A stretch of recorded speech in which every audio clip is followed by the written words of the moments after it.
നമസ്കാരം, very good morning. ഇന്ന് June 12 വെള്ളിയാഴ്ചയാണ്. ഇടവ് 29. നമ്മൾ ലോകം ഒരു കാൽപന്തിലേക്ക് ചുരുങ്ങുന്ന കാഴ്ച കണ്ടു. മെക്സിക്കോ സിറ്റിയിലെ ചരിത്ര പ്രധാനമായ അസ്റ്റേക്ക സ്റ്റേഡിയത്തിൽ ഇന്നലെ ആരവങ്ങൾ ഉയർന്നു. ഷക്കീറയും ബെർണബോയും അതുപോലെ തന്നെ ഇന്നലത്തെ ആതിഥേയരായ മെക്സിക്കോയുടെ 2-0 ത്രസിപ്പിക്കുന്ന വിജയവും ഒക്കെ കണ്ട് നമ്മളിങ്ങനെ ഇരിക്കുകയാണ് ആവേശത്തോടുകൂടെ. എന്തായാലും മറ്റൊരു ആതിഥേയരായ കാനഡയും മത്സരത്തിന് ഇറങ്ങുന്നുണ്ട്. വലിയ ആവേശത്തിലാണ് ഫുട്ബോൾ ലോകം. പക്ഷേ കേരളത്തെ സംബന്ധിച്ചിടത്തോളം ആരോഗ്യ മേഖലയിൽ ചില ആശങ്കകളുണ്ട്. നിപയും ഷിഗല്ലയുമായിട്ടൊക്കെ ബന്ധപ്പെട്ട് നമുക്ക് ആ വാർത്തകളിലേക്കെല്ലാം വിശദമായി വരാം.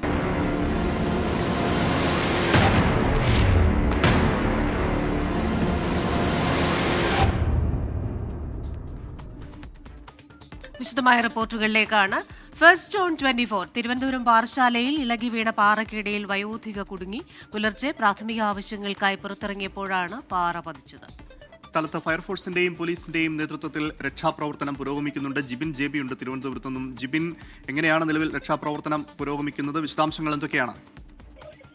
അമലൻ ക്രിസ്റ്റീന, ഇന്ന് രാവിലെയാണ് ഈ അതിദാരുണമായ ഒരു സംഭവം ഉണ്ടാകുന്നത്. പാറശാല പിളക്കവിള എന്ന് പറയുന്ന ഒരു സ്ഥലത്ത്, അത് ഈ പളുകൽ ഭാഗത്താണ്.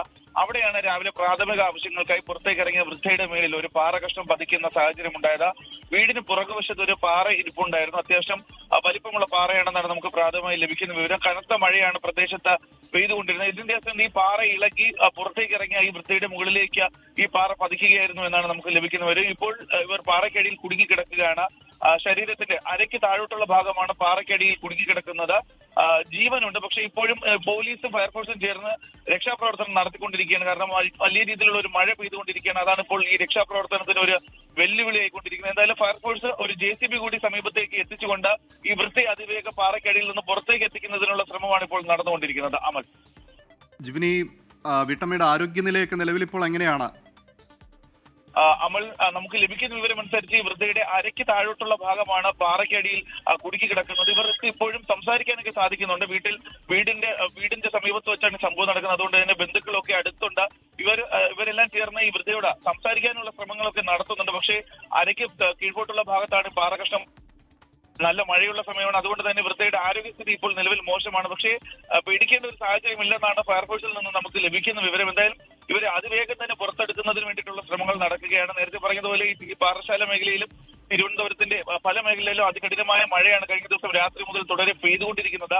ഇത് കാരണമാണ് ഈ ഒരു രക്ഷാപ്രവർത്തനം താൽക്കാലികമായെങ്കിലും ഒന്ന് ചെറിയ വൈകിയ ഒരു സാഹചര്യം ഉണ്ടായത്. എന്തായാലും അതിവേഗം തന്നെ ഈ വൃദ്ധയെ പുറത്തെത്തിക്കുന്നതിന് വേണ്ടി, മറ്റ് അപായങ്ങളൊന്നും ഇല്ലാതെ അതിവേഗം പുറത്തെത്തിക്കുന്നതിന് വേണ്ടിയിട്ടുള്ള ശ്രമങ്ങളാണ് നടത്തുന്നത്. ആദ്യഘട്ടത്തിൽ പാറശാല പോലീസും പിന്നീട് പാറശാലയിൽ നിന്ന് ഫയർഫോഴ്സിന്റെ യൂണിറ്റും അങ്ങോട്ടേക്ക് എത്തി.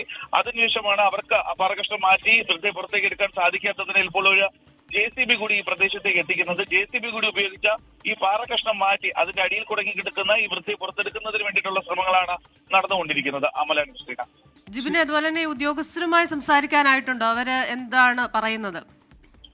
ക്രിസ്റ്റീന, നമുക്കിപ്പോൾ പാറശാല പോലീസുമായി സംസാരിക്കാൻ സാധിച്ചിട്ടുണ്ട്. പാറശാല പോലീസിൽ നിന്ന് ലഭിക്കുന്ന വിവരമനുസരിച്ച് ഇന്ന് രാവിലെയാണ് ഈ ഒരു സംഭവം നടന്നത്. അതായത് പുലർച്ചെ പ്രാഥമിക ആവശ്യങ്ങൾക്കായി പുറത്തേക്ക് ഇറങ്ങിയ ഒരു സ്ത്രീയായിരുന്നു. അവരുടെ മേലാണ് ഈ വീടിന്റെ സമീപത്ത്, വീടിന്റെ പുറകുവശത്തായി ഒരു പാറ ഇരിപ്പുണ്ടായിരുന്നു. ഈ പാറ മഴയത്ത് അതിന്റെ അടിഭാഗം ഇളകി അങ്ങനെയാണ് ഈ വൃദ്ധയുടെ മുകളിലേക്ക് പതിച്ചതെന്നാണ് പോലീസിന് ലഭിച്ചിരിക്കുന്ന വിവരം. പോലീസ് പാർട്ടി അങ്ങോട്ടേക്ക് പോയിട്ടുണ്ടെന്നാണ് അവർ പറയുന്നത്. പക്ഷേ ഈ പാറശാല ഫയർഫോഴ്സിനായിട്ട് നമുക്ക് ബന്ധപ്പെടാൻ പൂർണ്ണമായി സാധിച്ചിട്ടില്ല. കാരണം അവരിൽ നിന്ന് പ്രാഥമിക വിവരങ്ങൾ മാത്രമാണ് ലഭിച്ചിട്ടുള്ളത്. കാരണം ഈ ഡ്യൂട്ടിയിലുള്ളവർ എല്ലാം തന്നെ അങ്ങോട്ടേക്ക് അപകടം നടന്ന പളുകൽ ഭാഗത്തേക്ക്, പളുകൽ പിലക്കവിള എന്ന് പറയുന്ന ഈ സ്ഥലത്തേക്ക് പോയിരിക്കുകയാണ്. അതുകൊണ്ട് തന്നെ ഈ മഴയായതുകൊണ്ട് അവർക്ക് ഫോൺ എടുക്കാൻ സാധിക്കാത്തതുകൊണ്ട് നമുക്ക് അവരോട് ഡയറക്റ്റ് സംസാരിക്കാൻ സാധിച്ചിട്ടില്ല. പക്ഷേ ഈ സ്റ്റേഷനിൽ നിന്നുള്ളവരും പോലീസ് സ്റ്റേഷനിൽ നിന്നും അതുപോലെ തന്നെ ഫയർഫോഴ്സ് സ്റ്റേഷനിൽ നിന്നും ലഭിക്കുന്ന വിവരം അനുസരിച്ചാണ് ഇപ്പോൾ ഈ വൃദ്ധ ഇപ്പോഴും പാറയുടെ അടിയിൽ തന്നെ കുടുങ്ങി കിടക്കുകയാണ് എന്നാണ് അവർ പറയുന്നത്. പുറത്തെടുക്കാൻ സാധിച്ചിട്ടില്ല. പക്ഷേ മറ്റ് അപായങ്ങളൊന്നും തന്നെ ഉണ്ടായിട്ടില്ല. പ്രത്യേകിച്ച് ജീവൻ നഷ്ടപ്പെടുന്ന ഒരു സാഹചര്യം ഉണ്ടായിട്ടില്ല. അരയ്ക്ക് താഴേക്കുള്ള ഭാഗമാണ് ഈ പാറയ്ക്കടിയിൽ കുടുങ്ങിക്കിടക്കുന്നത്. പക്ഷേ ആദ്യഘട്ടത്തിൽ അവിടേക്ക് എത്തിയ ഫയർഫോഴ്സിനും നാട്ടുകാർക്കും പോലീസിനും ഒന്നും തന്നെ ഈ പാറകഷ്ണം മാറ്റാൻ വേണ്ടി സാധിച്ചിട്ടില്ല. അത്യാവശ്യം വലിപ്പമുള്ള ഒരു പാറകഷ്ണമാണെന്നാണ് മനസ്സിലാക്കാൻ സാധിക്കുന്നത്. എന്തായാലും ഈ പാറകഷ്ണം മാറ്റുന്നതിന് വേണ്ടി JCB ഉപയോഗിച്ച് പാറകഷ്ണം മുകളിലേക്ക് മാറ്റി വൃദ്ധ അതിന്റെ അടിയിൽ നിന്ന് മാറ്റാൻ വേണ്ടിയിട്ടാണ് ശ്രമങ്ങൾ നടക്കുന്നത്. ശരി, തിരുവനന്തപുരം പാറശാലയിലാണ് വൃദ്ധ ഇത്തരത്തിൽ ഇളകി വീണ പാറക്കിടയിൽ കുടുങ്ങിക്കിടക്കുന്നത്. രക്ഷാപ്രവർത്തനം നടക്കുന്നുണ്ട്. അവരെ എത്രയും വേഗം തന്നെ പുറത്തെത്തിക്കാൻ സാധിക്കട്ടെ എന്ന് നമുക്ക് പ്രതീക്ഷിക്കാം. മറ്റൊരു വാർത്തയിലേക്ക് കൂടി പോവാം. കോഴിക്കോട് നിപ സ്ഥിരീകരിച്ച 43-കാരന്റെ ആരോഗ്യനില ഗുരുതരമായി തുടരുന്നു. ഐസൊലേഷൻ വാർഡിൽ വെന്റിലേറ്ററിലാണ് രോഗി നിലവിൽ ചികിത്സയിലുള്ളത്. രോഗിയുടെ റൂട്ട് മാപ്പ് ആരോഗ്യവകുപ്പ് ഇന്നലെ പുറത്തുവിട്ടിരുന്നു. വിവരങ്ങളുമായി കോഴിക്കോട് നിന്ന് അനീഷ് ദേവസിയാണ് ചേരുന്നത്. Aneesh, good morning. ഇദ്ദേഹത്തിന്റെ ആരോഗ്യസ്ഥിതി ഇപ്പോഴെങ്ങനെയാണ്? ഒപ്പം തന്നെ മറ്റ് ജാഗ്രതാ നിർദ്ദേശങ്ങൾ എന്തൊക്കെയാണ് അവിടെ നൽകിയിട്ടുള്ളത്? ക്രിസ്റ്റീന, അമൽ, ഗുഡ് മോർണിംഗ്. ഈ നിപ്പ ബാധിച്ച രാമനാട്ടുകര സ്വദേശി കോഴിക്കോട് മെഡിക്കൽ കോളേജ് ആശുപത്രിയിൽ ചികിത്സയിൽ തുടരുകയാണ്. നിലവിൽ വെന്റിലേറ്ററിന്റെ സഹായത്തോടെയാണ് അദ്ദേഹം ശ്വസിക്കുന്നത്. നിലവിൽ അദ്ദേഹത്തിന്റെ ആരോഗ്യനില അതീവ ഗുരുതരമായി തന്നെ തുടരുകയാണ്. അദ്ദേഹത്തിന് നിപ്പ സ്ഥിരീകരിച്ചതിനെ തുടർന്ന് 77 പേരുടെ ഒരു സമ്പർക്ക പട്ടിക ആരോഗ്യവകുപ്പ് ഇന്നലെ പുറത്തിറക്കിയിട്ടുണ്ട്. അതിൽ 58 പേർ ആരോഗ്യ പ്രവർത്തകരും 14 പേർ കുടുംബാംഗങ്ങളും 5 പേർ സുഹൃത്തുക്കളുമാണ്. ഇതിൽ 13 പേരോട് നിർബന്ധമായി ക്വാറന്റൈനിൽ പ്രവേശിക്കാൻ ആരോഗ്യവകുപ്പ് നിർദ്ദേശിച്ചിട്ടുണ്ട്. ഇതിൽ ഏറ്റവും എടുത്തു പറയേണ്ട ഒരു കാര്യം, നിലവിൽ ഈ 77 പേരുടെ സമ്പർക്ക പട്ടികയിൽ ആർക്കും രോഗബാധ സ്ഥിരീകരിച്ചിട്ടില്ല, രോഗലക്ഷണങ്ങൾ ഇല്ല എന്നുള്ളത് തന്നെയാണ്. അതുകൊണ്ട് തന്നെ ഇവരെ പരിശോധനയ്ക്ക് വിധേയമാക്കിയിട്ടില്ല. ആർക്കെങ്കിലും ഈ രോഗലക്ഷണങ്ങൾ ഉണ്ടെങ്കിൽ മാത്രമാണ് അവരെ പരിശോധനയ്ക്കായി വിധേയമാക്കുകയുള്ളതെന്ന് ആരോഗ്യവകുപ്പ് അറിയിച്ചിട്ടുണ്ട്. ഏതായാലും ഈ നിപ്പ സ്ഥിരീകരിച്ചവരുടെ പശ്ചാത്തലത്തിൽ ജില്ലയിൽ കർശന നിയന്ത്രണങ്ങളാണ് ഇപ്പോൾ ജില്ലാ ഭരണകൂടം ഏർപ്പെടുത്തിയിരിക്കുന്നത്. ഈ രാമനാട്ടുകര സ്വദേശി ഒരു ശുചീകരണ തൊഴിലാളിയായിരുന്നു. കഴിഞ്ഞ ദിവസം ഈ ഫറോക്കിൽ അദ്ദേഹം ഒരു ഒഴിഞ്ഞ ഗോഡൌൺ ശുചീകരിക്കാൻ ചെന്നിരുന്നു. അവിടെ വവ്വാലുകളുടെ സാന്നിധ്യം സ്ഥിരീകരിച്ചിരുന്നു. അവിടെ നിന്നാണ് അദ്ദേഹത്തിന് ഈ വൈറസ് ബാധ ഏറ്റിരിക്കുന്നത് എന്നാണ് നമുക്ക് ലഭിക്കുന്ന ഒരു പ്രാഥമിക വിവരം. ഈ ശുചീകരണത്തിനായി ചെന്നതിന് 2 ദിവസങ്ങൾക്ക് ശേഷം അദ്ദേഹത്തിന് കടുത്ത പനി അനുഭവപ്പെടുകയായിരുന്നു. തുടർന്ന് അദ്ദേഹം ഫറോക്കിലെ ഒരു സ്വകാര്യ ആശുപത്രിയിൽ ചികിത്സയ്ക്ക് തേടിയിരുന്നു. അവിടെ പനി മൂർച്ഛിച്ചതിനെ തുടർന്നാണ് കോഴിക്കോട്ടെ മറ്റൊരു സ്വകാര്യ ആശുപത്രിയിലേക്ക് മാറ്റിയിരുന്നു.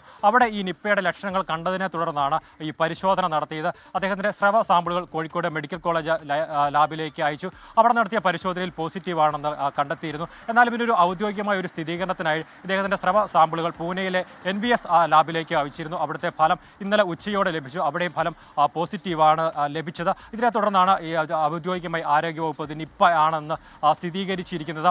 ഏതായാലും നിലവിൽ ആശങ്കപ്പെടേണ്ട ഒരു സാഹചര്യം ഇല്ല എന്നാണ് ജില്ലാ ഭരണകൂടത്തിന്റെ ഭാഗത്തു നിന്നും അതുപോലെ ആരോഗ്യവകുപ്പിന്റെ ഭാഗത്തു നിന്നും മനസ്സിലാക്കാൻ സാധിക്കുന്നത്. ഏതായാലും ഇദ്ദേഹത്തിന്റെ ഒരു റൂട്ട് മാപ്പ് ഇന്നലെ ആരോഗ്യ പ്രവർത്തകർ പുറത്തുവിട്ടിട്ടുണ്ട്. അതായത് മെയ് 30 മുതൽ ജൂൺ 10 വരെയുള്ള തീയതികളിൽ ഇദ്ദേഹത്തിന്റെ റൂട്ട് മാപ്പാണ് പുറത്തുവിട്ടിരിക്കുന്നത്. ഏതായാലും ഈ നിലവിൽ ഈ പ്രദേശത്ത്, അതായത് ഈ കോഴിക്കോട് ജില്ലയിൽ ഒരു കണ്ടെയ്ൻമെന്റ് സോണായി പ്രഖ്യാപിക്കേണ്ട സാഹചര്യം ഇല്ല എന്നാണ് ജില്ലാ കളക്ടർ അറിയിച്ചിരിക്കുന്നത്. ക്രിസ്റ്റീന, അമൽ. അനീഷ്, നിലവിൽ കണ്ടെയ്ൻമെന്റ് സോണായി പ്രഖ്യാപിക്കേണ്ട സാഹചര്യം ഇല്ല എന്ന് പറയുമ്പോൾ തന്നെ ആരോഗ്യവകുപ്പിന്റെ ഒരു നിഗമനം ഇത് വവ്വാലിൽ നിന്ന് തന്നെയാണ് ഈ നിപ ബാധ ഉണ്ടായിരിക്കുന്നതെന്നാണ്. അപ്പോൾ ഇന്നലെ ആരോഗ്യമന്ത്രി അടക്കം പറഞ്ഞത് ഈ വവ്വാലിന്റെ പ്രജനന കാലം അത് സെപ്റ്റംബർ വരെ ഉണ്ടാവും, ആ മാസങ്ങളിൽ നല്ല ജാഗ്രത വേണമെന്നാണ് പറഞ്ഞിരിക്കുന്നത്. ആ നിലയിൽ എന്തൊക്കെ നിയന്ത്രണങ്ങളും പ്രതിരോധ നടപടികളൊക്കെയാണ് ആരോഗ്യവകുപ്പ് നിലവിൽ സ്വീകരിച്ചിരിക്കുന്നത്?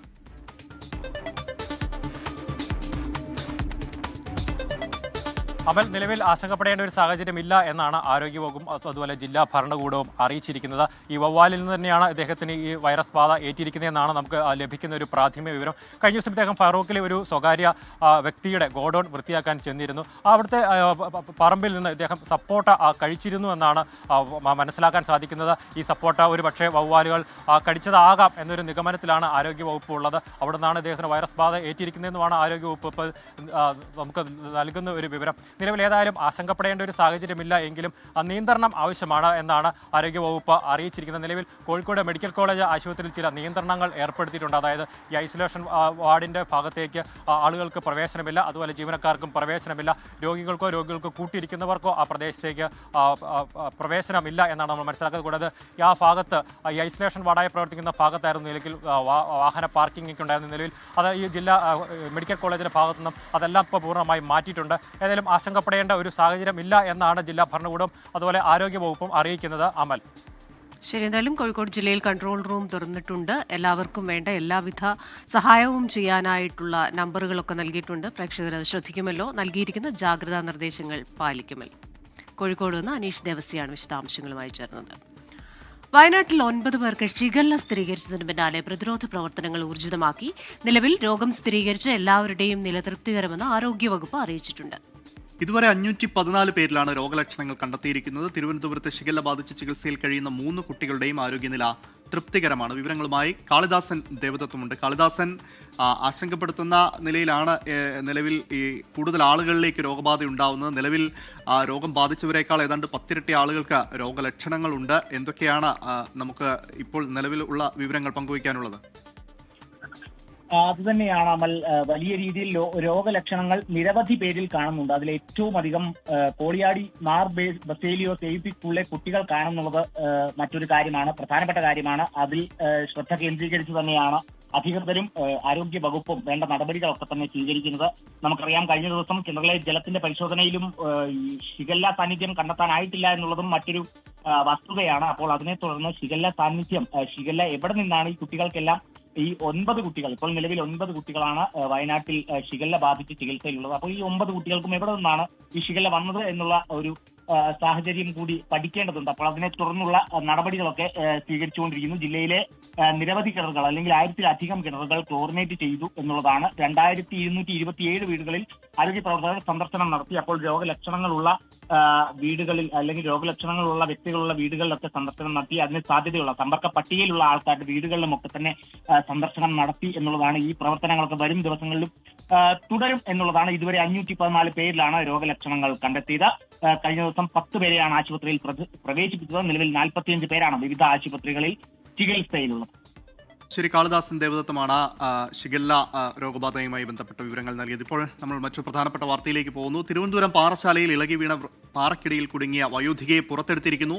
പുലർച്ചെ പ്രാഥമിക ആവശ്യങ്ങൾക്കായി പുറത്തിറങ്ങിയപ്പോഴായിരുന്നു പാറ പതിച്ചത്. ജിബിൻ JB ഉണ്ട് തിരുവനന്തപുരത്ത് നിന്ന്. ജിബിൻ, നമ്മൾ നേരത്തെ ഈ വാർത്ത റിപ്പോർട്ട് ചെയ്താണ് അവർ കുടുങ്ങിക്കിടക്കുന്നുള്ളൂ. ഇപ്പോൾ ആശ്വാസകരമായിട്ടുള്ള വാർത്ത വരുന്നു, അവരെ പുറത്തെത്തിച്ചിരിക്കുന്നു. ആശുപത്രിയിലേക്ക് മാറ്റി. എന്തൊക്കെയാണ് വിവരങ്ങൾ? അമൽ, ആശ്വാസകരമായ വാർത്തയാണ് പാറശാല പള്ളികളിൽ നിന്ന് ഇപ്പോൾ പുറത്തു വന്നത്. കാരണം ഏറെ സമയമായി പാറക്കടിയിൽ കുടുങ്ങിക്കിടക്കുകയായിരുന്നു. പ്രത്യേകം ഇപ്പോൾ പുറത്തെടുക്കാൻ സാധിച്ചിട്ടുണ്ട്.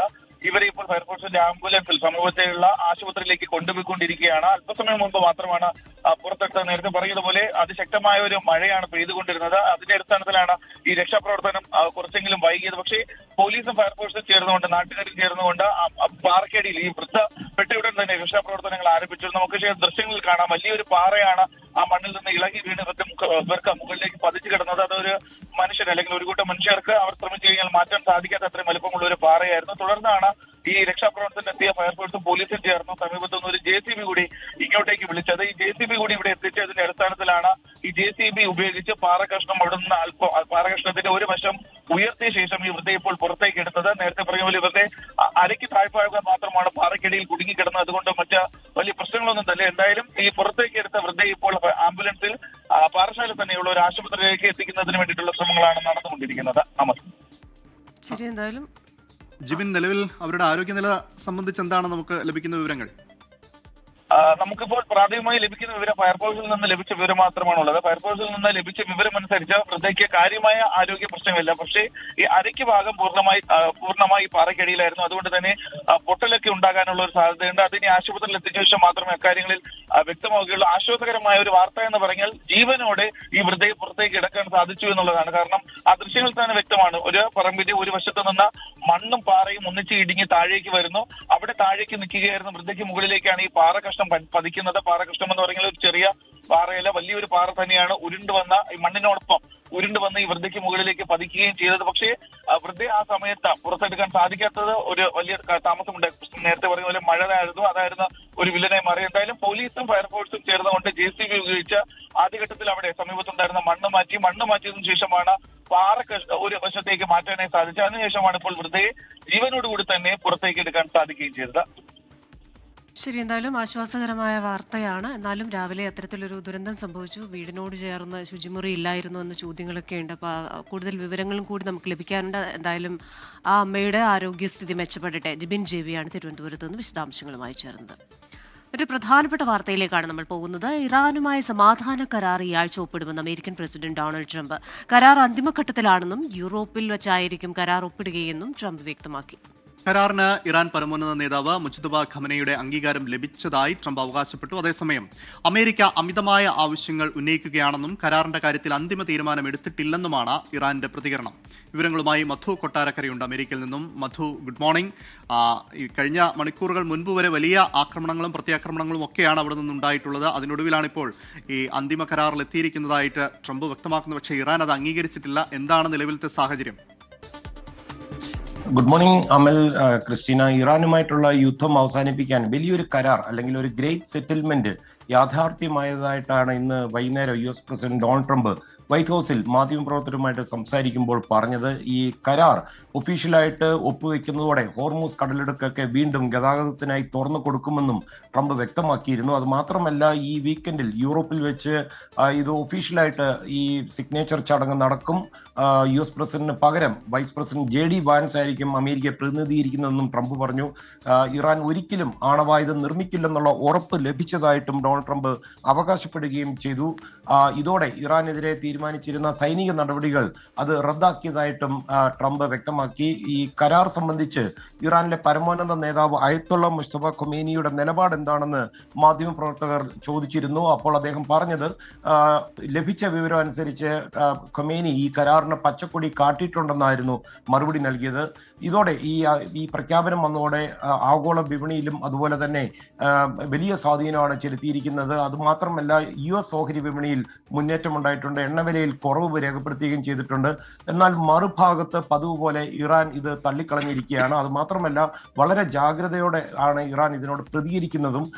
ഇറാൻ പറയുന്നത് ഈ ചർച്ചകളിൽ കാര്യമായ പുരോഗതിയൊക്കെ ഉണ്ടായിട്ടുണ്ട്, എന്നാൽ അന്തിമമായ ഒരു തീരുമാനത്തിലേക്ക് എത്തിയിട്ടില്ലെന്നാണ് ഇറാന്റെ വിദേശകാര്യ മന്ത്രാലയ വക്താവ് ഇസ്മയിൽ ബഗായി വ്യക്തമാക്കിയത്. അതുമാത്രമല്ല, ചർച്ചയിലെ പല നിർണായക കാര്യങ്ങളും അന്തിമ രൂപത്തിലായെന്ന് അദ്ദേഹം സമ്മതിക്കുന്നുണ്ട്. എന്നാൽ ഇറാന്റെ സുരക്ഷയുമായി ബന്ധപ്പെട്ടുള്ള ചില റെഡ് ലൈൻസ് ഉണ്ട്. അതിൽ ഒരു കോംപ്രമൈസിനും തയ്യാറല്ലെന്ന നിലപാടിലാണ് ഇറാൻ. അതിനാൽ തന്നെ ഈ കരാർ ഇപ്പോഴും ഒപ്പുവെക്കുന്ന കാര്യത്തിൽ അതൊരു ക്വസ്റ്റ്യൻ മാർക്കായിട്ട് നിലനിൽക്കുകയാണ്. അതേസമയം അയത്തുള്ള മുസ്തഫ ഖൊമേനിയുടെ അനുമതി ഈ കരാറിന് ലഭിച്ചിട്ടുണ്ടെന്ന് ട്രംപ് ആവർത്തിക്കുമ്പോഴും ഇറാൻ ഇത് ഇപ്പോഴും ഒഫീഷ്യലായിട്ട് സ്ഥിരീകരിച്ചിട്ടില്ല. അമൽ, ക്രിസ്റ്റീന. ശരി, ന്യൂജേഴ്സിയിൽ നിന്ന് മധു കൊട്ടാരക്കരയാണ് വിശദാംശങ്ങൾ നൽകിയത്. എന്തായാലും കഴിഞ്ഞ രാത്രി വലിയൊരു ഭീഷണിയായിരുന്നു. ഇപ്പോൾ വലിയ ആക്രമണം ഉണ്ടാകുമെന്ന് ട്രംപ് പറയുന്നു. അതിനുശേഷം നാടകീയമായ ഒരു ചുവടുമാറ്റം. എന്നാലും കരാർ ആയോ എന്ന് ചോദിച്ചാൽ ആയില്ലേ എന്ന് ചോദിച്ചു കഴിഞ്ഞാൽ ആയി എന്ന് പറയുന്ന ഒരു ഘട്ടമാണ്. എന്തായാലും സമാധാനത്തിലേക്ക് വരട്ടെ. വിപണികളൊക്കെ ഉണർവിലാണെന്ന് ആശ്വാസ വാർത്ത കൂടി വരുന്നുണ്ട്. നമുക്ക് മറ്റൊരു വാർത്തയിലേക്ക് പോവാം. CMR എക്സാലോജിക് മാസപ്പടി കേസിൽ ചോദ്യം ചെയ്യലിലേക്ക് കടക്കാൻ എൻഫോഴ്സ്മെന്റ് ഡയറക്ടറേറ്റ്. പ്രതിപക്ഷ നേതാവ് പിണറായി വിജയന്റെ മകൾ വീണ ടി ഇന്ന് ഹാജരാവാൻ സാധ്യതയില്ല. രേഖകൾ അഭിഭാഷകൻ വഴി ഹാജരാക്കാമെന്നാണ് വീണ അറിയിച്ചത്. CMRL MD ശശിധരൻ കർത്ത ഉൾപ്പെടെ 8 പേരും വൈകാതെ ചോദ്യം ചെയ്യലിന് ഹാജരാകും. വിവരങ്ങളുമായി കൊച്ചിയിൽ നിന്ന് വിഷ്ണു സുരേഷാണ് ചേരുന്നത്. Vishnu, very good morning. എന്തൊക്കെ കാരണങ്ങളാണ് ഇന്ന് ഹാജരാകാനാവില്ല എന്നതിന് വീണ കാണിച്ചിരിക്കുന്നത്? ഒപ്പം തന്നെ 9 പേർക്കായിരുന്നല്ലോ നോട്ടീസ് ലഭിച്ചിരുന്നത്. ബാക്കിയുള്ളവർ ഇന്ന് ഹാജരാകുമോ? കൂടുതൽ വിവരങ്ങൾ.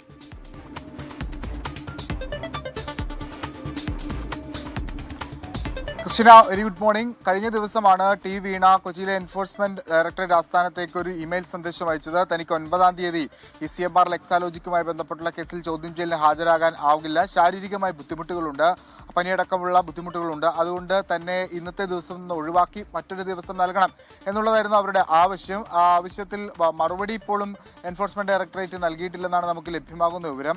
ഇന്നാണ് സമൻസിന്റെ കാലാവധി തീരുന്നത്. സ്വാഭാവികമായും ആദ്യ സമൻസിൽ ചോദ്യം ചെയ്യാൻ ആവശ്യപ്പെടുന്ന ആളുകൾ എത്തിയില്ല എങ്കിൽ വീണ്ടും ഒരു സമൻസ് അയക്കുകയാണ് പതിവ്. അത്തരത്തിൽ ഇന്ന് വൈകിട്ടോടുകൂടി വീണയ്ക്ക് വീണ്ടും സമൻസ് അയക്കാനുള്ള സാധ്യതയാണുള്ളത്. ഈ രേഖകൾ, അതായത് എക്സാലോജിക്കിന്റെയും അതോടൊപ്പം CMR തമ്മിലുള്ള കരാറുമായി ബന്ധപ്പെട്ട രേഖകളൊക്കെ അഭിഭാഷക മുഖേന ഹാജരാക്കാമെന്ന് വീണ അറിയിച്ചിട്ടുണ്ട്. അതിലും ED ഇതുവരെ ഒരു മറുപടി നൽകിയിട്ടില്ല. ഒരുപക്ഷെ നേരിട്ട് തന്നെ ഹാജരാക്കാൻ മതിയെന്ന തീരുമാനത്തിലേക്കായിരിക്കും ED പോകുക. വീണയ്ക്ക് പുറമെ തന്നെ ഈ CMRL കമ്പനിയുമായി ബന്ധപ്പെട്ട് അവിടുത്തെ ഉദ്യോഗസ്ഥർ, ഉടമയുടെ മകനടക്കമുള്ള ആളുകൾക്കും നോട്ടീസ് നൽകിയിട്ടുണ്ടായി. വീണയിൽ നിന്ന് ചോദ്യം ചെയ്യൽ ആരംഭിച്ച ശേഷം മറ്റുള്ള ആളുകളെ വിളിച്ചു വരുത്താമെന്ന തീരുമാനത്തിലാണ് നിലവിൽ ED ഉള്ളത്. അതുകൊണ്ട് തന്നെ വീണയുടെ ചോദ്യം ചെയ്യലിന് ശേഷമായിരിക്കും ശശിധരൻ കർത്ത, അതോടൊപ്പം തന്നെ അദ്ദേഹത്തിന്റെ മകനടക്കമുള്ള ആളുകളെ ചോദ്യം ചെയ്യാൻ വിളിപ്പിക്കുക എന്നാണ് നമുക്ക് ലഭ്യമാകുന്നത്. വളരെ കാര്യക്ഷമമായി തന്നെ CMR എക്സാലോജിക് ഇടപാടുമായി ബന്ധപ്പെട്ട അന്വേഷണവുമായി ED മുന്നോട്ട് പോവുകയാണ്. അതിൽ ഏറ്റവും ആദ്യത്തെ ചോദ്യം ചെയ്യൽ അത് പ്രതിപക്ഷ നേതാവ് പിണറായി വിജയന്റെ മകൾ വീണയെ തന്നെയായിരിക്കും. അത് ഇന്നല്ല എങ്കിൽ അടുത്ത തിങ്കളാഴ്ചയൊക്കെ ആയിരിക്കും ചോദ്യം ചെയ്യലിന് ഹാജരാകാൻ വേണ്ടി ആവശ്യപ്പെടുക. ക്രിസ്റ്റീന, നടിയെ ആക്രമിച്ച കേസിലെ മെമ്മറി കാർഡ് ഹാഷ് വാല്യൂ മാറിയതിൽ പുനരന്വേഷണം ആവശ്യപ്പെട്ട് അതിജീവിത നൽകിയ ഹർജി ഹൈക്കോടതി ഇന്ന് പരിഗണിക്കും. സാങ്കേതിക കാരണത്താൽ നേരത്തെ 2 ജസ്റ്റിസുമാർ വിഷയം പരിഗണിക്കുന്നതിൽ നിന്ന് പിന്മാറിയിരുന്നു. ജസ്റ്റിസ് CS ഡയസിന്റെ ബെഞ്ചിലാണ് ഹർജി 3ാമത് പരിഗണനയ്ക്കെത്തുന്നത്. വിഷ്ണു സുരേഷ് ഉണ്ട് കൊച്ചിയിൽ നിന്നും. Vishnu, good morning. വിവരങ്ങൾ.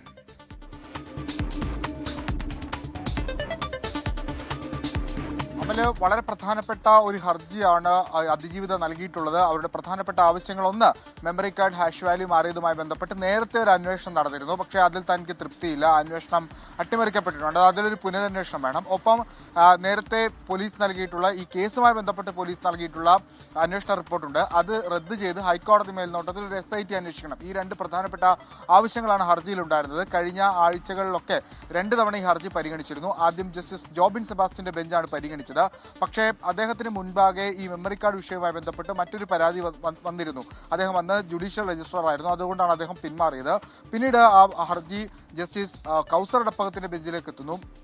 കൗസർ അടപ്പകത്ത് ജില്ലാ ജഡ്ജിയായിരിക്കെ അദ്ദേഹത്തിന്റെ ഓഫീസിലെ തന്നെ ഒരു സ്റ്റാഫ് ഈ മെമ്മറി കാർഡ് പരിശോധിച്ചു എന്ന് ആക്ഷേപം വരികയും കൗസർ അടപ്പകത്തിന്റെ അടക്കം മൊഴി രേഖപ്പെടുത്തുകയും ചെയ്തു. അദ്ദേഹവും അവോയ്ഡ് ചെയ്തു.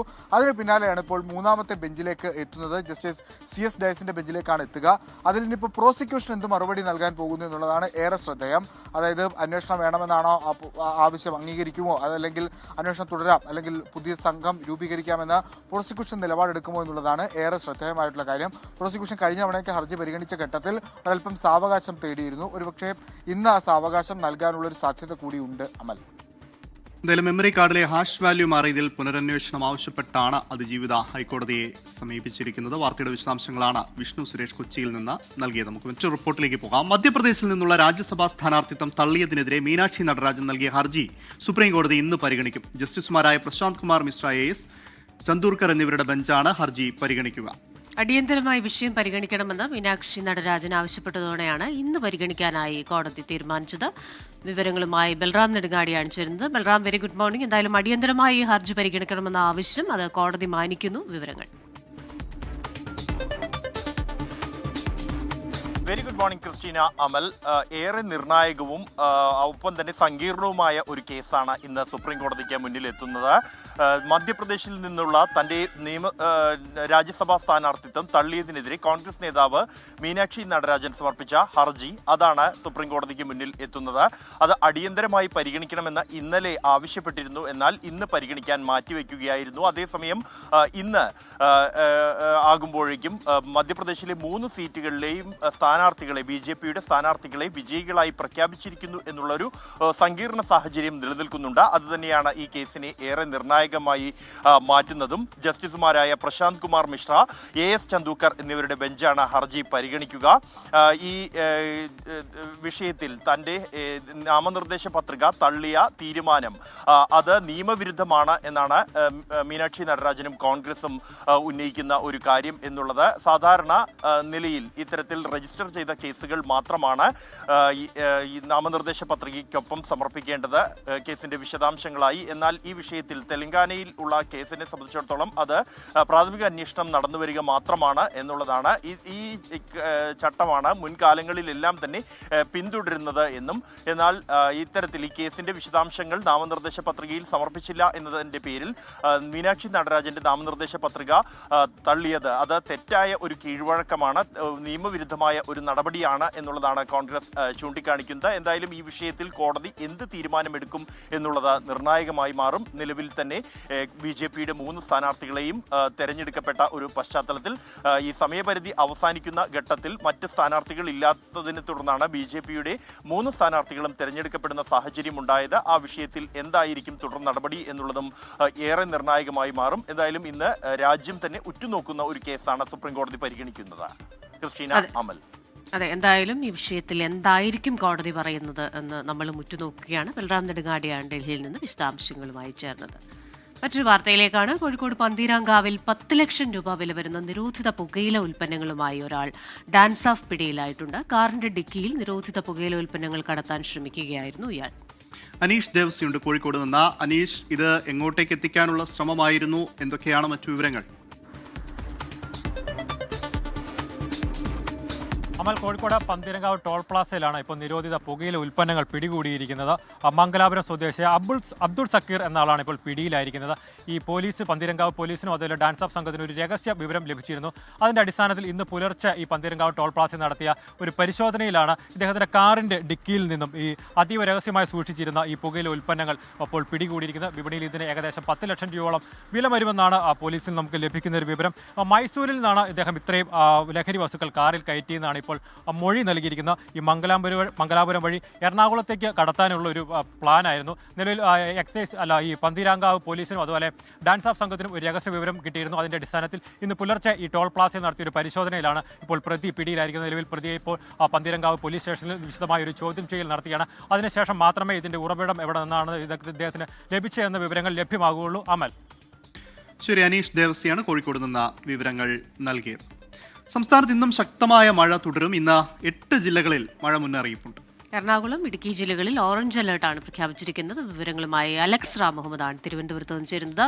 Alex, very good morning. ഇന്ന് സംസ്ഥാനത്ത് നൽകിയിരിക്കുന്ന ജാഗ്രതാ നിർദ്ദേശങ്ങൾ എന്തൊക്കെയാണ്? ഏതൊക്കെ ജില്ലകളിലാണ് മഴ മുന്നറിയിപ്പുള്ളത്? ക്രിസ്ത്യന, സംസ്ഥാനത്ത് ഇന്നും ശക്തമായ മഴ തുടരാൻ സാധ്യതയുണ്ടെന്നാണ് കേന്ദ്ര കാലാവസ്ഥാ വകുപ്പ് അറിയിക്കുന്നത്. ഒറ്റപ്പെട്ട ഇടങ്ങളിൽ അതിശക്തമായ മഴയ്ക്കും സാധ്യതയുണ്ട് എന്ന് കേന്ദ്ര കാലാവസ്ഥാ വകുപ്പ് പ്രവചിക്കുന്നുണ്ട്.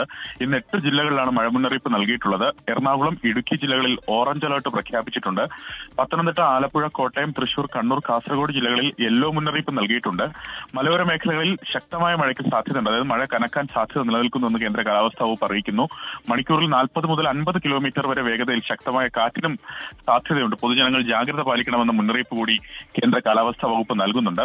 മറ്റൊന്ന് തീരവുമായി ബന്ധപ്പെട്ടാണ്. ശക്തമായ കാറ്റിനും മോശം കാലാവസ്ഥയ്ക്കും സാധ്യതയുള്ളതിനാൽ കേരള, കർണാടക, ലക്ഷദ്വീപ് തീരങ്ങളിൽ മീൻപിടുത്തത്തിന് ഏർപ്പെടുത്തിയ വിലക്ക് തുടരും. അതുമാത്രമല്ല, കള്ളക്കടൽ പ്രതിഭാസത്തിന്റെ ഭാഗമായി കേരള തീരത്ത് ഉയർന്ന തിരമാലയ്ക്കും കടലേറ്റത്തിനും സാധ്യതയുണ്ടെന്നും കേന്ദ്ര കാലാവസ്ഥാ വകുപ്പും ദേശീയ സമുദ്രസ്ഥിതി പഠന ഗവേഷണ കേന്ദ്രവും അറിയിക്കുന്നുണ്ട്.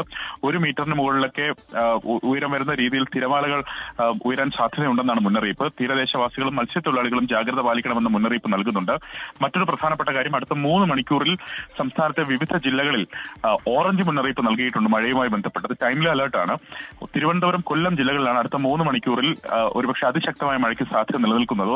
ഒറ്റപ്പെട്ട ഇടങ്ങളിൽ ഇടിമിന്നലോട് കൂടിയ മഴയ്ക്കും 60 കിലോമീറ്റർ വേഗതയിൽ കാറ്റിനും സാധ്യതയുണ്ടെന്നാണ് മുന്നറിയിപ്പ് സംസ്ഥാന ദുരന്ത നിവാരണ അതോറിറ്റി നൽകുന്നത്. ആലപ്പുഴ, കോട്ടയം, എറണാകുളം ജില്ലകളിൽ ഒറ്റപ്പെട്ട ഇടങ്ങളിൽ ഇടിമിന്നലോട് കൂടിയ ഇടത്തരം മഴയ്ക്കും മണിക്കൂറിൽ 40 കിലോമീറ്റർ വരെ വേഗതയിൽ ശക്തമായ കാറ്റിനും സാധ്യതയുണ്ടെന്നുള്ള മുന്നറിയിപ്പ് കൂടി നൽകുന്നുണ്ട്. അത് 3 മണിക്കൂറിലേക്കുള്ള മുന്നറിയിപ്പാണ്. അത് ഒരുപക്ഷെ അടുത്ത മണിക്കൂറുകളിൽ മാറും. പക്ഷേ തിരുവനന്തപുരത്തെ മലയോര മേഖലയിൽ മണിക്കൂറുകളായി അതിശക്തമായ മഴ തുടരുകയാണ്. ക്രിസ്റ്റീന, അതാണ് ഇന്ന് മഴയുമായി ബന്ധപ്പെട്ടുള്ള ജാഗ്രതാ നിർദ്ദേശങ്ങൾ. അലക്സ് റാം മുഹമ്മദാണ് തിരുവനന്തപുരത്ത് നിന്ന് നൽകിയത്. നവകേരള യാത്രയ്ക്കിടെ മുൻ മുഖ്യമന്ത്രിയുടെ ഗൺമാൻമാർ യൂത്ത് കോൺഗ്രസ് പ്രവർത്തകരെ മർദ്ദിച്ച കേസിലെ പ്രതികളുടെ ചോദ്യം ചെയ്യൽ ഇന്നും തുടരും. ഇന്നലെ പ്രതികളെ ഒറ്റയ്ക്കിരുത്തിയാണ് ചോദ്യം ചെയ്തത്. ഇന്ന് ഒരുമിച്ചിരുത്തി ചോദ്യം ചെയ്യൽ നടത്തും. കേസിൽ ശാസ്ത്രീയ തെളിവ് ശേഖരണമാണ് SITയുടെ ലക്ഷ്യം. മർദ്ദനത്തിനു പിന്നിൽ ഗൂഢാലോചന നടന്നോ എന്നും തെളിയിക്കേണ്ടതുണ്ട്. വകുപ്പ് അനുവദിക്കാത്ത ആയുധം വെച്ച് മർദ്ദിച്ചതിൽ പ്രതികൾ ഇതുവരെ വിശദീകരണം നൽകിയിട്ടില്ല. പ്രത്യേക അന്വേഷണ സംഘത്തലവൻ AP ഷൌക്കത്തലിയുടെയും അന്വേഷണ ഉദ്യോഗസ്ഥൻ ബൈജു K പൗലോസിന്റെയും നേതൃത്വത്തിലാണ് ചോദ്യം ചെയ്യൽ. ആരുടെയും അറസ്റ്റ് ഇന്നലെ രേഖപ്പെടുത്തിയിട്ടില്ല. ഇന്ന് അറസ്റ്റ് ചെയ്താലും മുൻകൂർ ജാമ്യമുള്ളതിനാൽ 1 ലക്ഷം രൂപയുടെ ബോണ്ടിലും 2 ആൾജാമ്യത്തിലും പ്രതികളെ വിട്ടയക്കണമെന്നാണ് കോടതിയുടെ നിർദ്ദേശം. കണ്ണൂർ അഞ്ചരക്കണ്ടി ഡെന്റൽ കോളേജിലെ BDS വിദ്യാർത്ഥി നിതിൻ രാജിന്റെ മരണത്തിൽ മുഖ്യപ്രതി ഡോക്ടർ റാമിന്റെ മുൻകൂർ ജാമ്യം ഇന്ന് ഹൈക്കോടതി പരിഗണിക്കും. നിതിന്റെ പിതാവും ഹർജിയിൽ കക്ഷി ചേർന്നിട്ടുണ്ട്. പിതാവിന്റെ ഭാഗം ഇന്ന് കേൾക്കും. സെഷൻസ് കോടതി ജാമ്യം തള്ളിയതിനു പിന്നാലെയാണ് റാം ഹൈക്കോടതിയെ സമീപിച്ചത്. നിതിന്റെ മരണവുമായി ബന്ധമില്ലെന്നും മനഃപൂർവ്വം തന്റെ പേരിതിലേക്ക് വലിച്ചിഴച്ചതെന്നുമാണ് ഡോക്ടർ റാമിന്റെ ആരോപണം. ജാമ്യം അനുവദിക്കരുതെന്നാണ് പ്രോസിക്യൂഷൻ നിലപാട്. സംസ്ഥാനത്ത് പോലീസ് തലപ്പത്ത് അഴിച്ചുപണി. P. വിജയൻ ക്രമസമാധാന ചുമതലയുള്ള ADGP, S. ശ്രീജിത്ത് ജയിൽ മേധാവിയാകും. Balram Kumar Upadhyaya armed police battalion ADGP ആകും. H. വെങ്കടേഷ് ക്രൈംബ്രാഞ്ച് ADGP ആകും. ജില്ലാ പോലീസ് മേധാവിമാർക്കും മാറ്റമുണ്ട്.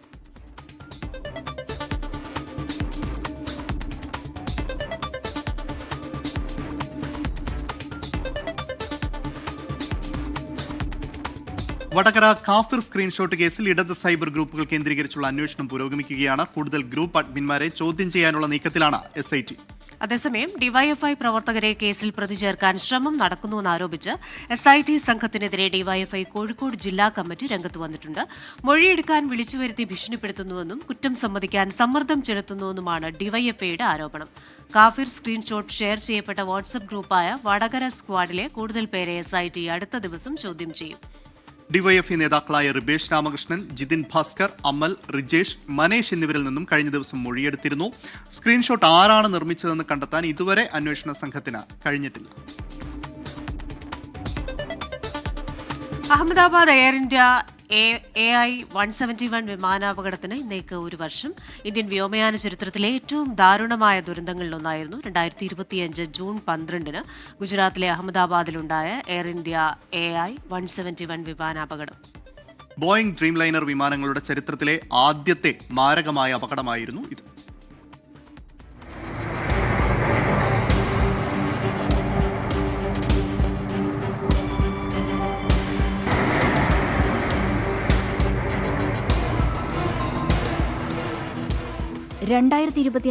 ജൂൺ 12 അഹമ്മദാബാദിലെ സർദാർ വല്ലഭായ് പട്ടേൽ അന്താരാഷ്ട്ര വിമാനത്താവളം. എയർ ഇന്ത്യ 171 റൺവേ 23ൽ നിന്നും ഉച്ചയ്ക്ക് 1:38 ടേക്ക് ഓഫ് ചെയ്യുന്നു. ലണ്ടനിലെ ഗാറ്റ്വിക് വിമാനത്താവളത്തിലേക്കാണ് യാത്ര. 230 യാത്രക്കാരും 12 ജീവനക്കാരും ഉൾപ്പെടെ ആകെ 242 പേരാണ് ബോയിംഗ് 787-8 ഡ്രീം ലൈനർ വിമാനത്തിലുണ്ടായിരുന്നത്.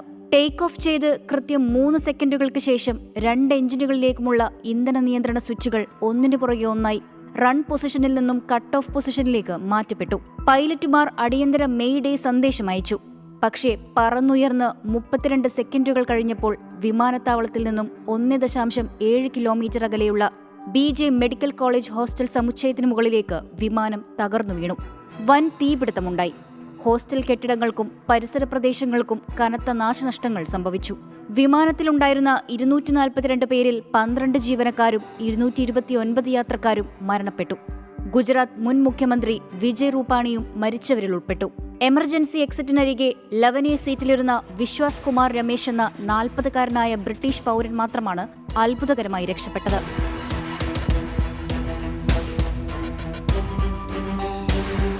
വിമാനം തകർന്നു വീണത് ഹോസ്റ്റലിന് മുകളിലായതിനാൽ അവിടെയുണ്ടായിരുന്ന വിദ്യാർത്ഥികളും ഡോക്ടർമാരും വഴിയാത്രക്കാരുമടക്കം 19 പേർ കൊല്ലപ്പെട്ടു. 60-ലധികം ആളുകൾക്ക് ഗുരുതരമായി പരിക്കേറ്റു. മൊത്തം 260 പേരാണ് കൊല്ലപ്പെട്ടത്. മരിച്ചവരെ തിരിച്ചറിയാൻ DNA പരിശോധനകൾ നടത്തേണ്ടി വന്നു.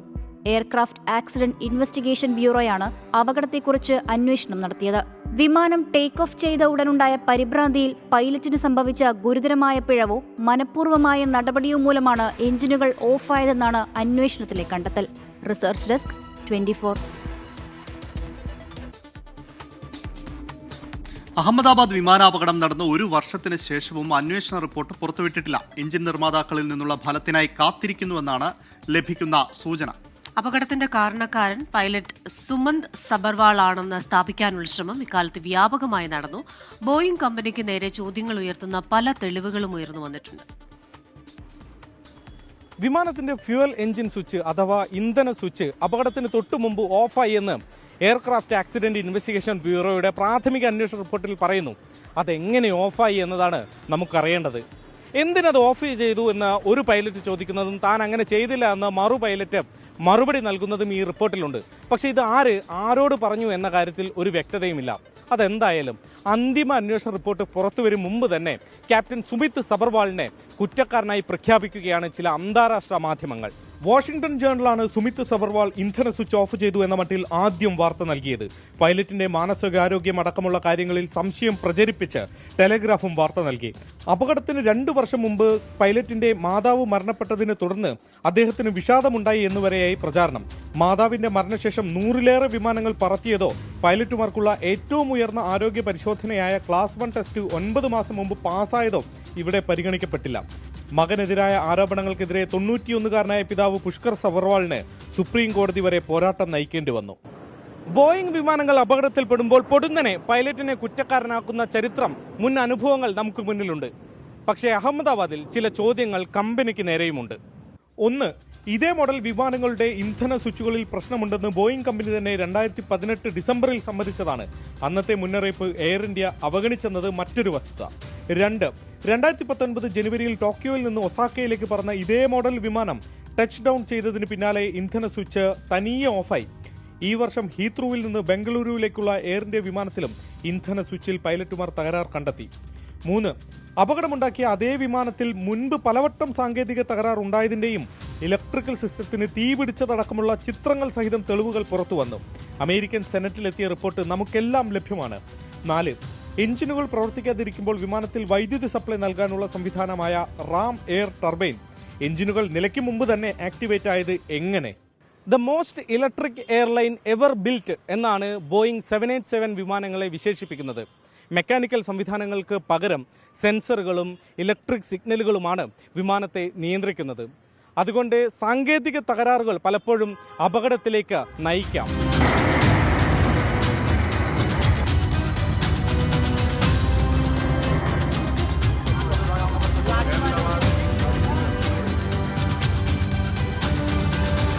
കഴിഞ്ഞ വർഷം ജൂൺ 25 തന്നെ ബ്ലാക്ക് ബോക്സിലെ വിവരങ്ങളെല്ലാം തന്നെ വീണ്ടെടുത്തതാണ്. എന്നിട്ടും അന്തിമ റിപ്പോർട്ടിനായി 1 വർഷത്തിലേറെ നീളുന്ന കാത്തിരിപ്പാണ്. യഥാർത്ഥത്തിൽ റിപ്പോർട്ട് വൈകുന്നത് ഇരകളോട് മാത്രമല്ല, ഒരു രാജ്യത്തോട് ആകെ ചെയ്യുന്ന നീതികേടാണ്. അഹമ്മദാബാദിൽ നിന്നും വരുൺ വടശ്ശേരിക്കൊപ്പം ശ്രീനാഥ് ചന്ദ്രൻ, 24. തിരുവനന്തപുരം പാറശാലയിൽ ഇളകി വീണ പാറക്കിടയിൽ കുടുങ്ങിയ വീട്ടമ്മയെ ആശുപത്രിയിലേക്ക് മാറ്റിയിട്ടുണ്ട്. പെലക്കവിള സ്വദേശി രാജകുമാരിയാണ് പുലർച്ചെ പാറക്കിടയിൽപ്പെട്ടത്. പ്രാഥമിക ആവശ്യങ്ങൾക്കായി പുറത്തിറങ്ങിയപ്പോഴാണ് അദ്ദേഹത്തേക്ക് പാറ പതിച്ചത്. വിവരങ്ങളുമായി ജിബിൻ ജെബിയാണ് സംഭവ സ്ഥലത്ത് നിന്ന് ചേരുന്നത്. ജിബിൻ, നമുക്കിപ്പോൾ കാര്യങ്ങൾ കുറച്ചുകൂടെ വ്യക്തമായിട്ടുണ്ട്. ആ സ്ഥലത്തിന്റെ അടുത്തു നിന്നാണ് ജിബിൻ റിപ്പോർട്ട് ചെയ്യുന്നതെന്ന് മനസ്സിലാക്കുന്നു. എന്തായാലും ഈ വീട്ടമ്മയുടെ ആരോഗ്യനില എങ്ങനെയാണ്? കാലിന് ചെറിയ പൊട്ടലേറ്റിട്ടുണ്ടെന്നാണല്ലോ മനസ്സിലാക്കുന്നത്. ക്രിസ്റ്റീന, ഇന്ന് രാവിലെ 5:30 കൂടിയാണ് ഈ ഒരു അപകടം ഉണ്ടാകുന്നത്. ഈ പരിക്കേറ്റ 50 വയസ്സേറിയ രാജകുമാരിയുടെ വീട് ഈ തൊട്ടുപിന്നിലായി കാണുന്നതാണ്. ഇവിടെ സമീപത്തായി പശുക്കളുമുണ്ട്. ഇവർ ഈ രാവിലെ 5:30 മണിയോടുകൂടി വീട്ടിൽ നിന്ന് പശുക്കളുടെ അടുത്തേക്ക് പോയിട്ട് ഈ കാണുന്ന സ്ഥലം, അതായത് ഈ പാറ വീണ് കിടക്കുന്ന സ്ഥലത്തിന് തൊട്ടു പിന്നിലായി ഒരു ശൗചാലയം ഉണ്ടായിരുന്നു. അത് പൂർണ്ണമായി തകർന്ന അവസ്ഥയിലാണ്. ഈ ശൗചാലയത്തിലേക്ക് കയറാൻ ശ്രമിക്കുന്നതിനിടെയാണ് തൊട്ടുമുകളിലിരുന്ന ഈ പാറ മണ്ണോടുകൂടി ഇതിന് മുകളിലേക്ക് അടർന്നു വീണത്. രാജകുമാരി അവിടെ നിന്ന് ഓടി മാറാൻ ശ്രമിച്ചുവെങ്കിൽ പോലും പാറയുടെ അടിയിൽ പിടുകയായിരുന്നു. ഇവരുടെ അരയ്ക്ക് താഴ്ഭാഗമാണ് ഈ പാറയ്ക്കടിയിൽ പെട്ടുപോയത്. ഈ കാണുന്ന ഭാഗം, അതായത് ഇവരുടെ വസ്ത്രങ്ങളാണ് കിടക്കുന്നത്.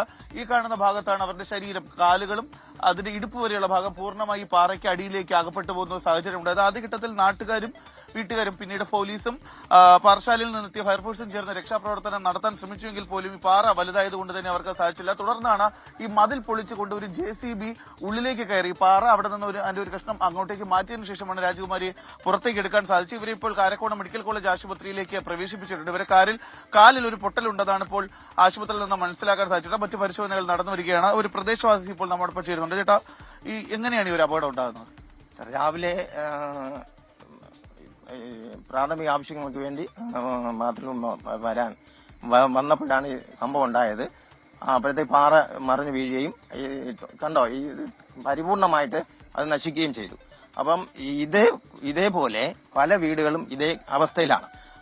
ഇത് ഇവിടെ എന്തെങ്കിലും പാറ പൊട്ടിക്കുകയോ ഇതുപോലുള്ള അടിയന്തര ഘട്ടങ്ങളിൽ ചെയ്യേണ്ട കാര്യങ്ങൾ ചെയ്യാൻ പോവുകയോ ചെയ്യുമ്പോൾ ഇവിടെ ചില വ്യക്തികൾ വന്ന് സ്റ്റേ ചെയ്യുകയും ഇത് പിന്നെ അവിടെ വെച്ചിരിക്കുകയും ആണ് പതിവ്. ഇത് പരിപൂർണമായിട്ട് മാറ്റി ഒത്തിരി ഇതിന്റെ അപ്പുറത്ത് വേറെ വീടുകളുണ്ട്. ഇതേപോലെ ഈ ഘട്ടങ്ങളിൽ ഇതേപോലെ ഇരിക്കുന്ന അനേകം പ്രദേശങ്ങളുണ്ട്. അപ്പം അതിങ്ങനെ ചെയ്തു വരുമ്പോഴത്തേക്കും സ്റ്റേ ആവും. അവിടെ നിന്ന് പിന്നെ അതങ്ങനെ വെച്ചിരിക്കും. ഇത് കണ്ടോ, അതോ അങ്ങോട്ട് നോക്കിയാൽ ആ പാറയൊക്കെ മണ്ണോടെ ഇങ്ങനെയല്ല, ഇത് മാറിപ്പോയിട്ടുണ്ട്. പിന്നെ ഇത് വരാൻ എളുപ്പമുണ്ട്. ആ പാറയൊക്കെ ഇങ്ങോട്ട് വന്നാൽ ഒത്തിരി പ്രശ്നമാവും. ഇതുപോലെ ഇതിന്റെ മറുഭാഗത്ത് ഇതുപോലെ നടന്നുകൊണ്ടിരുമ്പോഴത്തേക്കും ഇതുപോലെ പണി നടന്നുകൊണ്ടിരുന്നപ്പോഴത്തേക്കും പാറ കീറിക്കൊണ്ടിരുന്നപ്പോഴത്തേക്കും സ്റ്റേ ആയി. അത് അവിടെ വെച്ചിരിക്കുകയാണ് അവര്. ഇതുപോലെ മഴ നിന്ന് പെയ്യുമ്പോഴത്തേക്കും മണ്ണ് മാറിയിട്ട് ഇതുപോലുള്ള പാറകൾ ഒത്തിരി പാറകൾ ഇരിപ്പുണ്ട്. ഇതിനൊക്കെ വൃത്തിയാക്കാൻ നിൽക്കുമ്പോഴത്തേക്കും പല സ്ഥലത്തു നിന്നും സ്റ്റേകൾ വരുന്നുണ്ട്. അത് അങ്ങനെ വെച്ചിരിക്കുക. ഇത് അടിയന്തരമായിട്ട് ഇതിനുള്ള പരിഹാരം ചെയ്തു തരണമെന്ന് ഗവൺമെന്റിനോടും വേണ്ടപ്പെട്ട ഉത്തരവാദിത്തപ്പെട്ടവരോടും താഴ്മയായി അഭ്യർത്ഥിക്കുകയാണ്. ഒത്തിരി നാളായി ഇത് നടന്നുകൊണ്ടിരിക്കുകയാണ്. അമൽ, അതീവ അപകടകരമായ ഒരു അവസ്ഥയാണ് ഈ പ്രദേശത്ത് നിലനിൽക്കുന്നത്. കാരണം ഇത് ഈ മണ്ണിനോട് ചേർന്നിരുന്ന ഒരു പാറയാണ് ഇളകി വീണത്. പക്ഷെ ഇതിന്റെ മുകളിലേക്ക് നമ്മൾ ദൃശ്യങ്ങളൊന്ന് പരിശോധിക്കണം. അതായത് ഇന്ന് ഈ ഇളകി വീണ അപകടമുണ്ടായ പാറയ്ക്ക് തൊട്ടു മുകളിലായി തന്നെ അപകടാവസ്ഥയിൽ വലിയ പാറകൾ, ഉരുണ്ട പാറകൾ ഇരിപ്പുണ്ട്. അത് ആ മണ്ണൊക്കെ അതിന്റെ അടിഭാഗത്ത് നിന്ന് പൂർണ്ണമായി ഇപ്പോൾ തന്നെ മാറിയ അവസ്ഥയിലാണ്. ഇപ്പോൾ ഇതിന്റെ അടിഭാഗത്ത് നിന്നാണ് ഒരു പാറ കഷ്ണം ഇളകിയത്. അതുകൊണ്ട് തന്നെ ഇനിയും അപകടങ്ങൾ ഉണ്ടാകാനുള്ള ഒരു സാധ്യതയുണ്ട്. ഈ നാട്ടുകാർ പറയുന്നത് പോലെ അപകടകരമായ വിധത്തിൽ വലിയ പാറകൾ ഇവിടെ ഈ പ്രദേശത്തുണ്ട്. വീടുകൾക്ക് പുറകുവശങ്ങളിലേക്കൊക്കെ ഉണ്ട്. പക്ഷേ ഇത് മാറ്റാൻ വേണ്ടി നിയമപ്രശ്നങ്ങൾ ഉണ്ട് എന്നുള്ള ഒരു കാര്യമാണ് ഇവർ ചൂണ്ടിക്കാണിക്കുന്നത്. പല സന്ദർഭങ്ങളിലും അപകടാവസ്ഥയിൽ ഇരിക്കുന്ന പാറകൾ മാറ്റാനായി ശ്രമിക്കുമ്പോൾ നാട്ടുകാരിൽ ചിലർ തന്നെ ഇത് സ്റ്റേയുമായി വരുന്നത് ഇത്തരത്തിലുള്ള അപകടങ്ങൾ രൂക്ഷമാകാനുള്ള ഒരു സാധ്യതയും കൂടി ഉണ്ട് എന്നാണ് നാട്ടുകാർ പറയുന്നത്. ചേട്ടാ, ഇത് ഈ അപകടം നടക്കുന്ന സമയത്ത് അല്ലെങ്കിൽ രക്ഷാപ്രവർത്തനം നടക്കുന്ന സമയത്ത് നിങ്ങളിവിടെ ഉണ്ടായിരുന്നു? രക്ഷാപ്രവർത്തനം ഉണ്ടായിരുന്നു. എന്താണ് ആദ്യം ചെയ്തത്? ഇവർ ഈ പാറയ്ക്കടിയിൽ കുടുങ്ങി പോവുകയായിരുന്നു. അതെ, കുടുങ്ങി പോയായിരുന്നു. എന്താണ് സംഭവിച്ചത്? കാരണം പിന്നെ ഞങ്ങളെല്ലാം നോക്കി, പക്ഷെ ഞങ്ങൾക്ക് ഒന്നും ചെയ്യാൻ പറ്റിയില്ല. പാറ മാറ്റാൻ പറ്റില്ല. കാരണം നാട്ടുകാരെല്ലാം പരിശ്രമിച്ച് ഒന്നും പറ്റിയില്ല. പിന്നെ ഫയർഫോഴ്സ് വന്ന് പിന്നെ JCB വന്നാണ് മാറ്റി പെട്ടെന്ന് നമ്മൾ ആശുപത്രി എത്തിച്ചത്. അപകടം നടക്കുന്ന സമയത്ത് അല്ലെങ്കിൽ ഇവരെ പുറത്തെടുക്കുന്ന സമയത്ത് ഇങ്ങനെയുണ്ടായിരുന്നു ആരോഗ്യം എന്നാലും കുഴപ്പമില്ല, അവർക്ക് ബോധമൊക്കെ ഉണ്ടായിരുന്നു, ഓർമ്മ സംസാരിക്കാനൊക്കെ പറ്റുന്നുണ്ട്. അതെ, ചെറിയ അങ്ങനെ അവര് സംസാരിക്കും, കുഴപ്പമില്ല.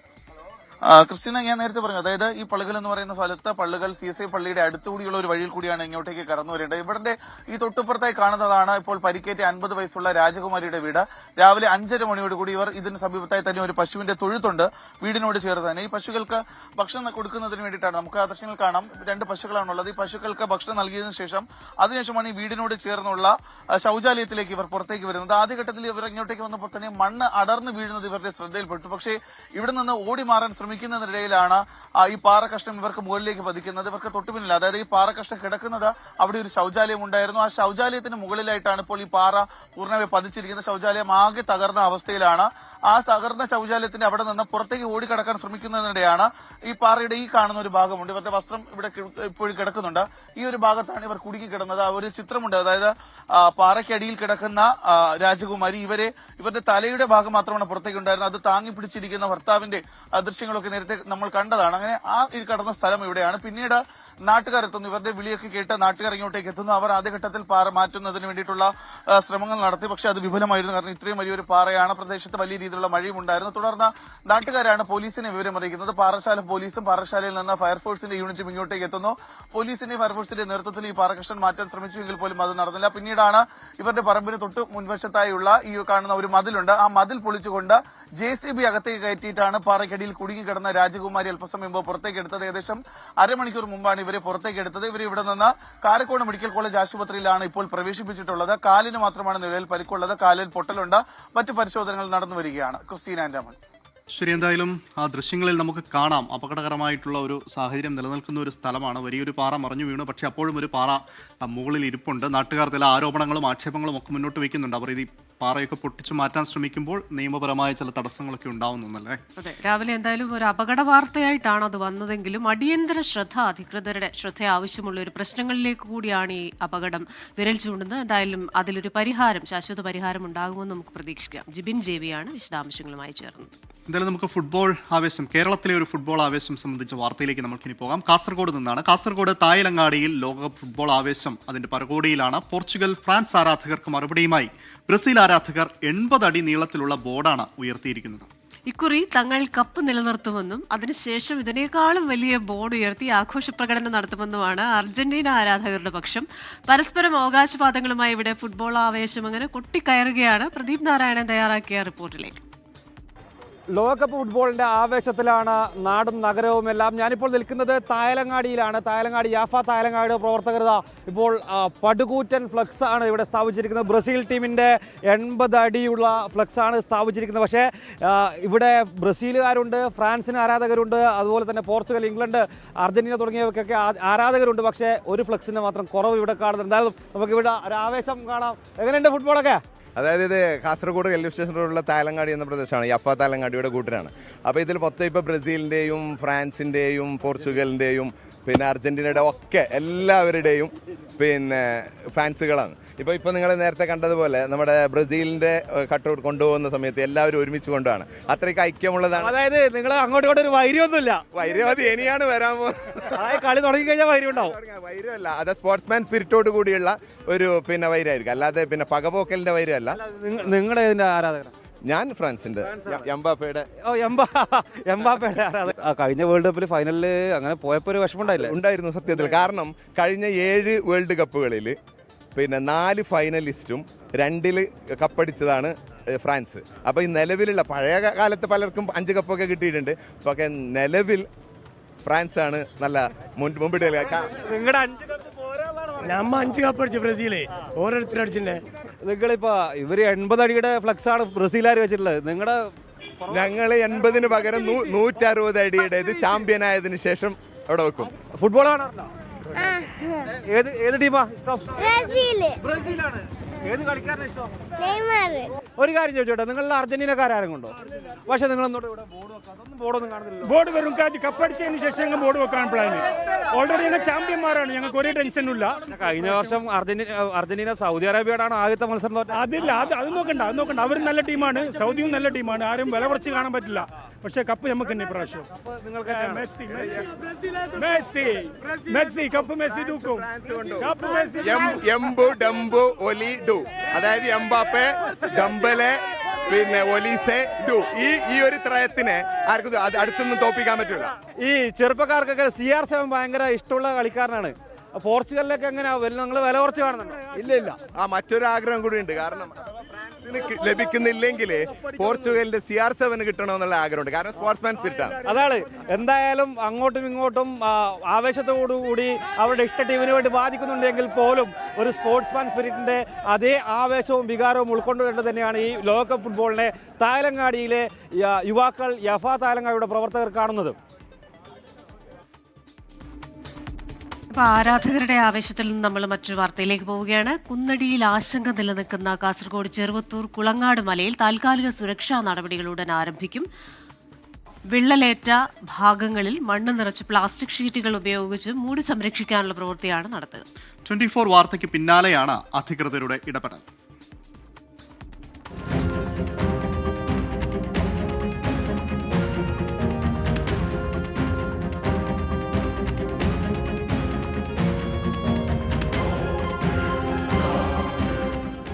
കഴിഞ്ഞ മഴക്കാലത്ത് ഒരു ഭാഗം ഇടിഞ്ഞിറങ്ങിയതാണ് കുളങ്ങാട്ടുമല.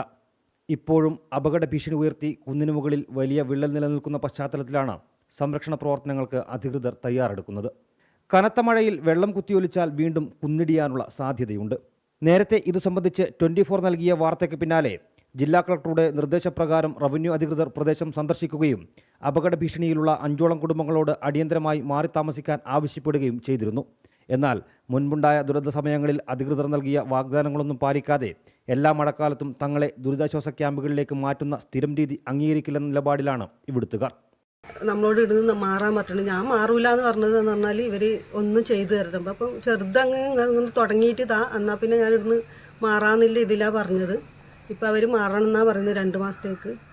ഇനിയിപ്പോൾ ഇതൊരു താൽക്കാലിക ആശ്വാസം മാത്രമാണ്. ബാക്കി ഡ്രെയിനേജും തട്ട് പോലെയും പിന്നെ സേഫ്റ്റി വാളും എല്ലാം ചെയ്തു തരാനുണ്ട്. അടുത്ത മഴക്ക് മുന്നേ ഇതും കൂടെ ചെയ്തു തന്നിട്ടില്ലെങ്കിൽ ഇനി ആര് വന്ന് പറഞ്ഞാലും നമ്മൾ ഇവിടുന്ന് ഇറങ്ങൂല. പ്രതിസന്ധി രൂക്ഷമായതോടെയാണ് ജനങ്ങളുടെ സുരക്ഷ മുൻനിർത്തി അധികൃതർ അടിയന്തര പ്രതിരോധ നടപടികളിലേക്ക് നീങ്ങിയത്. കുന്നിൻ്റെ ഭീഷണി നിലനിൽക്കുന്ന ഭാഗത്തു നിന്നും മണ്ണ് താഴേക്ക് നീക്കാനും പ്ലാസ്റ്റിക് ഷീറ്റിട്ട് മൂടി താൽക്കാലികമായി മണ്ണിടിച്ചിൽ പ്രതിരോധിക്കാനുമാണ് തീരുമാനം. പ്രവൃത്തിക്ക് മുന്നോടിയായി കരാറുകാരൻ്റെ തൊഴിലാളികൾ സ്ഥലത്തെത്തി അപകട ഭീഷണിയുള്ള മരങ്ങൾ മുറിച്ചു നീക്കുകയും മണ്ണ് നീക്കാൻ മണ്ണുമാന്തി യന്ത്രം എത്തിക്കുകയും ചെയ്തിട്ടുണ്ട്.